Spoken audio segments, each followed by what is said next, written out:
By the time my parents died, I had already buried them twice. The first time was when I was 17, and my mother looked me straight in the face across our polished cherrywood dining table and said, "You need to understand something, Claire. Some children are easier to love." She didn't yell. That would have been kinder. She said it calmly, with her salad fork in her hand. As if she were explaining why the good china had to be hand-washed, or why my sister Madison deserved the bedroom, with the balcony, because she appreciates beautiful things. My father sat at the head of the table. The man who taught me how to ride a bike and then somehow forgot I existed once Madison started winning pageants. He didn't defend me. He didn't even look up from cutting his steak. Madison was 13 then, all glossy hair, fake sweetness, and crocodile tears that appeared whenever she needed something. That night, she had cried because I got accepted into a summer writing program in Boston. She told my parents it wasn't fair that I got to leave the family behind, while she had to stay in Richmond and be normal. By dessert, my parents decided I was selfish for applying. By bedtime, they had withdrawn their permission. By morning, Madison had my new suitcase. The second time I buried my parents was 10 years later, when I stopped calling. There wasn't a big fight. No dramatic Thanksgiving scene. No shattered plates. No storming out into the rain. It was quieter than that, which somehow made it worse. I had moved to Chicago by then, working as a junior editor at a small publishing house that paid barely enough to survive, but enough to keep me out of Virginia. I called my mother on a Sunday because I had gotten promoted. Assistant acquisitions editor. It wasn't glamorous. It wasn't Madison on the cover of local magazines glamorous. But it mattered to me. My mother answered with, "Make it quick, honey. Madison is here." I told her anyway. There was a pause. Then she said, "That's nice. Your sister just got engaged." That was the whole conversation. I remember standing in my kitchen, staring at the cracked tile floor, phone pressed to my ear, listening to my mother shout away from the receiver, "Maddie, show me the ring again." I whispered, "Mom?" She didn't hear me. So I hung up. And I never called again. 5 years passed. 5 clean, silent years. Then, on a Tuesday morning in October, the lawyer called me instead. I was at my desk in Chicago, surrounded by manuscripts no one would ever buy, drinking coffee that tasted like burnt cardboard, when my phone buzzed with a Virginia number. I almost ignored it. I had become good at ignoring Virginia. But something about the number bothered me. Not familiar exactly, but formal. Old money formal. A number that belonged to officers with leather chairs and framed diplomas and secretaries who said one moment, please, like they were closing a vault. I answered. Is this MS? Claire Evelyn Whitmore. My hand tightened around the phone. Nobody used my full name unless something was wrong. This is Claire. My name is Theodore Bell. I'm an attorney with Bell, Harrow and Pike in Richmond. I represented your parents, Richard and Evelyn Whitmore. Represented. Past tense has a smell. Cold metal. Hospital sheets. Dirt after rain. I didn't say anything. Mr. Bell cleared his throat. Ms. Whitmore, I'm very sorry to inform you that your parents passed away late Sunday evening. The office noise around me faded. Someone laughed near the copy machine. A printer jammed. My email chimed. Life kept moving in all its stupid little ways, while something ancient cracked open inside my chest. How? I asked. There was a vehicle accident on Route 6 outside Charlottesville. Their car went off the road during heavy rain. Your mother died at the scene. Your father was transported to UVA Medical Center, but he passed shortly after arrival. I leaned back in my chair and stared at the gray Chicago skyline through the window. My parents were dead. I waited for grief to arrive. The kind I had seen in movies. Knees buckling. Breath catching. Tears hot and immediate. Instead, I felt nothing. No, that wasn't true. I felt cold. Not sad. Not relieved. Not angry. Just cold, like someone had opened a freezer inside my ribs. "Ms. Whitmore," the lawyer said gently. "I'm here. I know this is difficult." I almost laughed. Difficult was being 11 years old and standing outside Madison's dance recital with flowers I bought using birthday money. Only for my mother to tell me to wait in the car, because I looked too gloomy for pictures. Difficult was watching my father give Madison a brand new BMW for her 16th birthday, while telling me I needed to learn responsibility by taking the bus. Difficult was receiving an email 2 days before Christmas saying my room had been converted into Madison's influencer studio, so I should get a hotel if I planned to visit. Death was not difficult. Death was paperwork. "What do you need from me?" I asked. Another pause. That was when I should have known. Lawyers do not pause unless the truth has teeth. "Your presence is required in Richmond for the reading of your parents' estate documents." I blinked. "My sister handles family matters." "Yes," he said. "Ms. Madison Whitmore Callahan has already been notified." "Then why are you calling me?" "Because your parents left specific instructions that you must be present." I sat forward. That didn't make sense. My parents did not leave instructions for me. My parents left me out of Christmas cards. My parents left me off vacation itineraries. My parents left me behind in grocery stores and blamed me for being hard to keep track of. They did not leave me instructions. There must be a mistake. There is no mistake.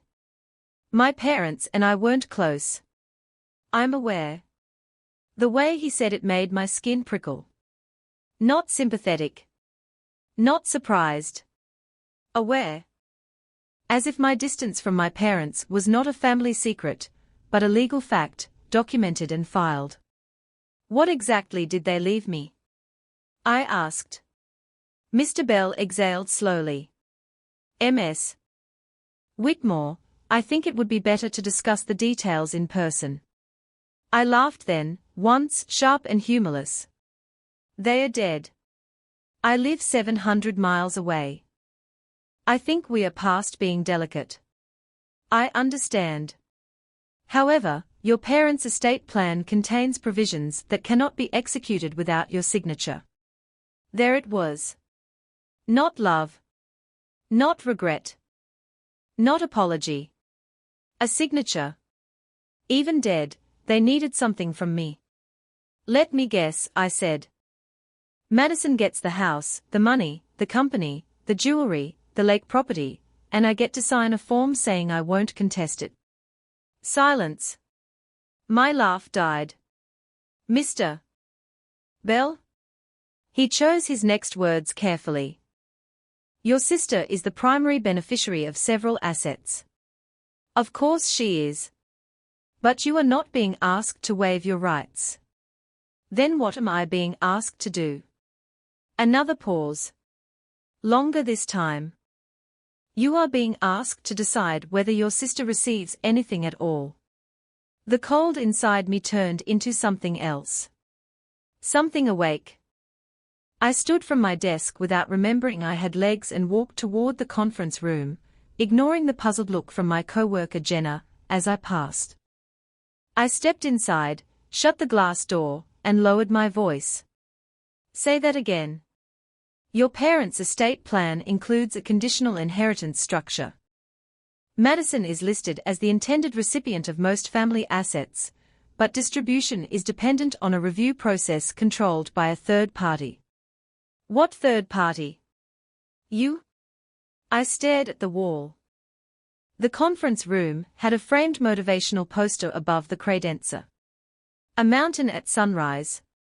Some quote about teamwork. It looked suddenly ridiculous, like something from another planet. My parents hated me, I said. Mr. Bell didn't argue. That was worse. They never would have given me control over Madison's inheritance. They did. Why? I can't answer that over the phone. You mean you won't? I mean I legally cannot disclose certain documents. Until your identity is verified in person, and all named parties are present. All named parties meaning Madison. Yes. The thought of seeing my sister after 5 years made my stomach tighten. Madison Whitmore Callahan, golden child of Richmond society. The daughter who got private school, summer camps, horseback riding lessons, a wedding at the Jefferson Hotel, and my mother's pearl earrings before my mother was even dead. Madison, who posted filtered photos with captions about family while cropping me out of every frame. Madison, who once told me with a smile that I was lucky to be ignored because expectations were exhausting. What happens if I don't come? I asked. The estate remains frozen. For how long? Until the court intervenes. And Madison? She receives nothing in the interim. I closed my eyes. There are moments in life when temptation does not arrive dressed as evil. It arrives dressed as justice. I pictured Madison in her perfect kitchen, marble counters and gold hardware, pacing barefoot, while some assistant, or husband or friend told her the money was locked. I pictured her calling the lawyer, demanding answers. I pictured her face when she heard my name. The thought should have ashamed me. It didn't. When is the reading? I asked. Friday at 10 in the morning. This Friday? Yes. That's 3 days from now. I understand. I have a job. Your parents anticipated that. My eyes opened. What does that mean? There is a travel provision. A flight reservation has been made in your name. First class, departing O'Hare Thursday evening. A driver will meet you in Richmond. My mouth went dry. My parents had bought me a plane ticket. My parents, who once made me pay them back for a dentist copay because I was old enough to understand expenses. Who arranged that? I asked. Your father. The floor seemed to tilt. My father arranged a flight before he died. Yes. When? 3 weeks ago. I gripped the back of a chair. 3 weeks ago, my father had been alive. 3 weeks ago, he had known he wanted me in Richmond if something happened. 3 weeks ago, he had made arrangements for my travel like a man preparing for an event, not a random accident in the rain. Mr. Bell, I said slowly, did my parents know they were going to die? The lawyer didn't answer immediately. When he did, his voice was lower. I think you should come to Richmond. I should have said no. A healthy person would have said no. A healed person would have let Madison rot in probate court while continuing her peaceful little life 700 miles away. But I was not healthy. And I was not healed. I was curious. Curiosity is just anger wearing glasses. I'll be there, I said.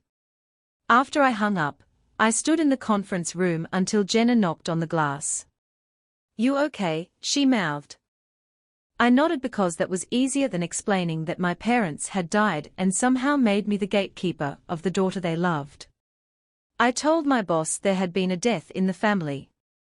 He looked appropriately uncomfortable, which is how people look when grief enters a workplace and everyone suddenly remembers we are all pretending spreadsheets matter. He told me to take all the time I needed. I almost said, I needed that 20 years ago. Instead, I packed my bag and left. Outside, Chicago was damp and wind-bitten. Yellow leaves stuck to the sidewalk. Traffic hissed over wet pavement. I walked 3 blocks before realizing I had no idea where I was going. My phone buzzed. Unknown number. I knew before answering. Some people announce themselves before they speak. Madison announced herself by making the air more expensive. Claire. 5 years, and my name in her mouth still sounded like an accusation. Madison. So you know. Yes. She inhaled shakily, but I knew Madison. Even her grief had posture. They are gone. I heard. That's all you have to say. I stopped beneath a bus shelter. Rain tapped the glass above me. What do you want me to say? I want you to act like a human being. That's rich. Don't start. I didn't call you. No, but apparently the lawyer did. There it was. The real reason. Not grief. The estate. He did, I said. What did he tell you? Enough? What does that mean? It means you should ask him. Don't play games with me. I smiled despite myself. I thought games were your thing. Silence snapped through the line. Then Madison's voice changed, softening into the tone she used on our parents when she needed something. Claire, listen. I know we've had our issues. Our issues. This isn't the time. It never was. Our parents are dead. They were dead to me already. She gasped. A perfect gasp. The kind that would make strangers turn against me. You are unbelievable. I learned from the best. You know, Mom always said you had a cruel streak. My fingers tightened around the phone. Just like that, I was 17 again. And Dad? I asked before I could stop myself. What did Dad say?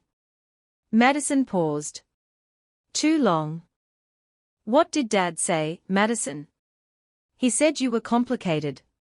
I laughed quietly. That sounds like him. Claire, whatever they put in those documents, we need to handle it like adults. We? Yes, we. As a family. I looked out at the rain-blurred street. A bus pulled up, brakes sighing. People climbed on, heads down, strangers moving toward warm homes. Funny, I said. I don't remember being part of one. Madison's sweetness vanished. You need to be very careful. There she was. The Madison underneath. Not the polished wife with charity boards and beige cashmere. Not the beloved daughter. Not the Instagram caption about gratitude. The girl who broke her own music box when we were kids and told our mother I did it because she wanted a newer one. Careful? I asked. You have no idea what you're walking into. And you do. I was there, Claire. I stayed. I took care of them. You took from them. They gave it willingly. Because you trained them well. Her breath sharpened. You always do this. You turn everything ugly because you can't stand that they loved me more. There it was. The sentence that had lived in our house like a gas leak. I waited for it to hurt. It did. But differently now. Less like a wound. More like a scar being pressed. You're right, I said. That surprised her. I am? They loved you more. She was quiet. But now, I continued, for reasons neither one of us understands, they put me in charge of whether you get what they left behind. Madison said nothing. I could hear something faint in the background. A television maybe. Or voices. Or ice clinking in a glass. Friday, I said. 10 a.m. You're coming. Yes. Claire. What? Another pause. When she spoke again, the threat was gone. For the first time in my life, Madison sounded almost afraid. Don't sign anything until you talk to me. I stared at my reflection in the wet glass of the bus shelter. Why? Because they lied to both of us. The line went dead. I didn't sleep that night. I tried. I went home, packed a black dress because that seemed like what functional daughters did, and sat on the edge of my bed while my apartment hummed around me. The radiator clanked. A siren wailed somewhere far below. My neighbor argued with someone through the wall in Spanish.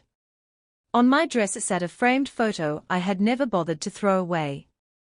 It was from a family beach trip to Hilton Head when I was 12. My father stood behind Madison with his hands on her shoulders. My mother leaned close to them, smiling like the sun had personally blessed her. I stood a few feet away, half in the frame, holding a plastic shovel, squinting into the light.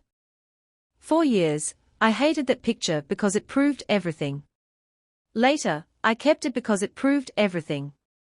At 2:13 a.m., I got out of bed and searched my parents' names. Richard Whitmore obituary. The Richmond Times-Dispatch had already posted it. Richard Hayes Whitmore and Evelyn Hart Whitmore, beloved parents of Madison Whitmore Callahan and Claire Whitmore, passed tragically on October 8. Richard was a respected real estate developer and founder of Whitmore Development Group. Evelyn was a devoted philanthropist, board member, and patron of the arts. They are survived by their daughters, Madison and Claire, and son-in-law Grant Callahan. Beloved parents. Survived by their daughters. Names are cheap. Anyone can be included in an obituary. I scrolled lower. Funeral service Saturday, at St. Mark's Episcopal Church. Private burial to follow. Private. Of course. There was a photo of them from some gala. My mother in navy silk. My father in a tuxedo. Both smiling with the relaxed confidence of people who believed the world existed to keep them comfortable. I zoomed in on my father's face. He looked older than I remembered. Thinner. There were lines around his mouth. His hair had gone almost completely silver. In my memory, he was still broad-shouldered and tan, smelling of cedar and expensive soap, the kind of man other men listened to at barbecues. He used to carry me on his shoulders. That was the detail I hated most. Because monsters are easier when they have always been monsters. My father was not always cruel. At least, I didn't think so. When I was little, before Madison learned tears were currency, Dad used to take me to construction sites on Saturday mornings. He'd put a yellow hard hat on my head and say, "Claire Bear, buildings are just promises made out of wood and steel." He taught me how to read blueprints. How to see what wasn't there yet. How an empty lot could become a home if someone believed hard enough. Then Madison got older, prettier, needier. And somehow I became empty land no one wanted to build on. At 3:01 a.m., another email arrived. From Theodore Bell. Subject: travel confirmation and estate appointment. Attached were my flight details, a hotel reservation, and instructions. My parents had booked me into the Jefferson Hotel. The same hotel where Madison had gotten married under 10,000 white roses, while I sat at table 19 with my father's accountant and two cousins who asked me what I did these days. Below the attachments was one line from Mr. Bell. Ms. Whitmore, per your father's written instruction, please do not inform your sister of the enclosed item. There was another attachment. Scanned image. 1 page. My heart began to pound. I opened it. It was a handwritten note. Not typed. Not formal. Not legal language. My father's handwriting. Claire, if you are reading this, then I failed to fix what I broke. Do not trust Madison. Do not trust Grant. Do not trust your mother's version of anything. Come to Richmond. Listen to Belle. Take the black key. I know I have no right to ask, but I am asking anyway. I am sorry. Dad, I read it once. Then again. Then again. The words rearranged themselves each time, refusing to become real. I am sorry. 2 words I had wanted for so long that eventually wanting them became embarrassing. Like begging at a locked door after the house burned down. I had imagined apologies before. In darker, weaker moments, usually around birthdays or holidays. My mother calling in tears. My father showing up at my apartment. Madison admitting what she did. The family sitting in a circle, everyone finally telling the truth. But fantasies are clean. Reality came as a scanned note at 3:01 in the morning from a dead man, who still didn't explain enough. Do not trust Madison. I could believe that part easily. Do not trust Grant. That was more interesting. Grant Callahan was Madison's husband. I had met him 3 times. Tall, handsome, old Virginia family, hair like he had never encountered humidity. He worked in private equity, which seemed appropriate because every conversation with him felt like being quietly assessed for liquidation. At Madison's wedding, he kissed my cheek and said, "So you're the sister from Chicago." Not Madison's sister. Not Claire. The sister from Chicago. I had disliked him instantly. Do not trust your mother's version of anything. That sentence was the one that burrowed deepest. My mother's version had been the only version allowed in our house. Evelyn Whitmore did not tell stories. She issued verdicts. Claire was difficult. Madison was sensitive. Claire was jealous. Madison was fragile. Claire exaggerated. Madison endured. If my mother said the sky was green, my father would glance out the window and compliment the shade. And now, from the grave, he was telling me not to trust her. I sat on my bedroom floor until dawn, the note open on my laptop, the city slowly turning blue beyond my window. By morning, grief had still not arrived. But rage had packed a bag. Thursday came grey and cold. At O'Hare, first class felt like a prank. I stood in the priority line wearing my only decent coat, surrounded by people who looked like they belonged there. And remembered the time my mother made me fly home from college on standby because Madison wanted to bring 3 suitcases to Miami, and airline fees ate up. The flight attendant offered champagne. Before takeoff, I almost said no. Then I thought of Madison. Yes, please. As the plane lifted over Chicago, I looked down at the city that had saved me by not caring who I was. Chicago didn't know I was the unwanted daughter. It didn't know Madison. It didn't care about Whitmore money, or Richmond society, or the invisible hierarchy of girls in monogrammed dresses. In Chicago, I was Claire. Just Claire. In Richmond, I would become evidence. The driver waiting at the airport held a sign with my name on it. Claire Whitmore. Not Madison's sister. Not Richard and Evelyn's daughter. My name alone looked strange. He was an older black man in a dark suit, with kind eyes and a posture that suggested military service. MS. Whitmore. Yes. I'm Marcus. Mr. Bell sent me. He took my suitcase before I could protest and led me to a black Lincoln. Richmond smelled the same. Wet leaves. Old brick. Money pretending to be history. As we drove toward the city, familiar landmarks appeared like ghosts. The gas station where Dad bought me hot chocolate after construction site visits. The boutique where Mom took Madison for prom dresses and told me to find something simple online. The church where I learned God had favorites because everyone else did. Marcus glanced at me in the rearview mirror. Been a while since you were home. I looked out the window. This isn't home. He didn't respond right away. Then he said, fair enough. We reached the Jefferson Hotel at dusk.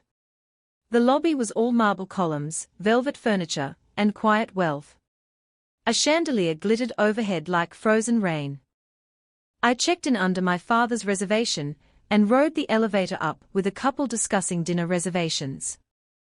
My room had a king bed, a sitting area, fresh flowers, and a view of downtown Richmond. On the desk was an envelope. Cream paper. My name handwritten across the front. Not my father's handwriting this time. Bells? Inside was a small note. Ms. Whitmore, your appointment remains tomorrow at 10 a.m. A car will arrive at 9:15. Per your father's instruction, the enclosed item is now in your possession. Keep it hidden. TB. Beneath the note was a key. Black. Small. Old-fashioned. Not a house key. Not a car key. A safe deposit box key, maybe. Or a drawer. Or something older. It was heavier than it looked. I held it in my palm and felt, absurdly, like it was holding me back. My phone rang. Madison. I let it ring. She called again. Then again. Then a text appeared. We need to talk tonight. Another. I know Belle gave you something. My breath stopped. Another text. Claire, do not be stupid. This is bigger than you. I placed the black key on the desk and stared at it. How did she know? The hotel room suddenly felt too quiet. I crossed to the door and checked the lock. Then the chain. Then the peephole. Empty hallway. My phone buzzed again. This time, it wasn't Madison. Unknown number. A message. Your father should have burned everything. Attached was a photo. For a moment, I didn't understand what I was seeing. It was my hotel room. Taken from inside. The same desk. The same flowers. The same envelope. The photo had been taken before I arrived. And in the center of the desk, circled in red, was the exact spot where the black key now rested. I backed away so fast I hit the bed. The room tilted. My first thought was Madison. My second thought was Grant. My third thought was my father's note. Do not trust Madison. Do not trust Grant. Do not trust your mother's version of anything. I grabbed the key, shoved it into the lining pocket of my coat, and picked up the room phone to call the front desk. Before I could dial, someone knocked. 3 soft taps. Not housekeeping. Not random. Patient. Certain. I didn't move. The knock came again. Then a man's voice spoke through the door. Ms. Whitmore. It's Theodore Bell.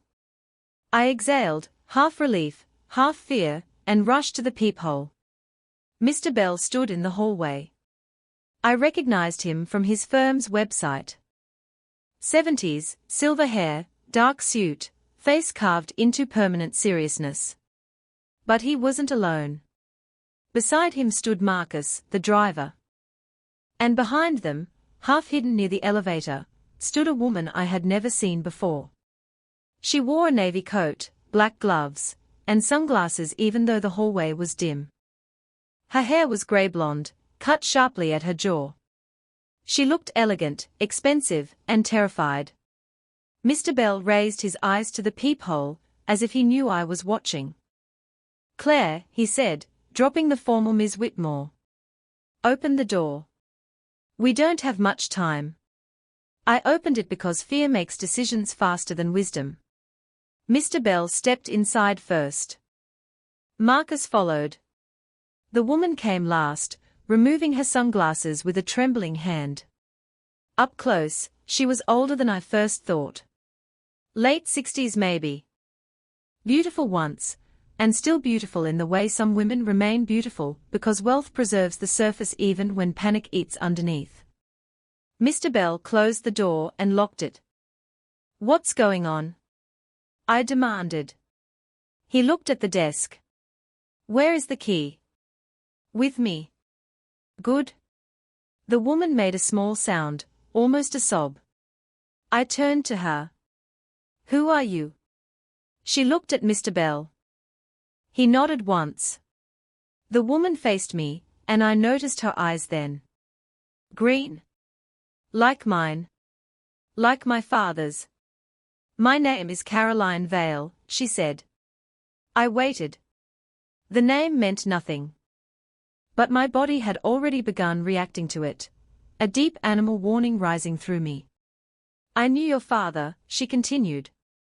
"A lot of people knew my father." "No," she said softly. "Not like I did." The room went silent. Mr. Bell looked older than he had in the hallway. Marcus stood near the door like a guard. I stared at Caroline Vale, this stranger with my eyes, and felt the old shape of my life begin to crack. "What does that mean?" I asked. Caroline's mouth trembled. "It means Richard Whitmore was not just your father." My throat tightened. She stepped closer. "It means," she whispered, "he was Madison's father too." But Evelyn Whitmore was not Madison's mother. The words did not land at first. They hovered in the air, impossible and meaningless. Then they exploded. I laughed because my mind refused to do anything else. "That's not funny." "No," Caroline said. "It isn't. My mother gave birth to Madison." "No, she was pregnant."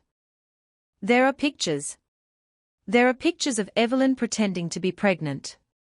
I looked at Mr. Bell. "Tell her to stop." He didn't. That was when the room began to spin. "Madison is my sister," I said. "Yes," Mr. Bell replied. "Your half-sister." Caroline's face crumpled. "She's my daughter," she said. Outside, somewhere below, a car horn blared on Franklin Street. Inside the room, my whole childhood rearranged itself in the dark. Madison's special treatment. My mother's coldness. My father's guilt. The way Evelyn looked at Madison like possession, not love. The way she looked at me like accusation. I took one step back. Then another. "No, Claire," Mr. Bell said gently. "No." Caroline reached for me. I recoiled. "Do not touch me." She dropped her hand. My phone buzzed again. All four of us looked at it on the bed. Madison's name lit the screen. Then a text appeared. "Don't believe her." I looked from the phone to Caroline. Caroline went pale. Another text came. "She destroyed this family once." Then another. "And if you open what Dad left you, she'll destroy you too." Mr. Bell's face hardened. Marcus moved closer to the door. My hand went to the hidden pocket, where the black key sat like a loaded gun. And for the first time since the lawyer called me, I understood something. My parents had not left me an inheritance. They had left me a war.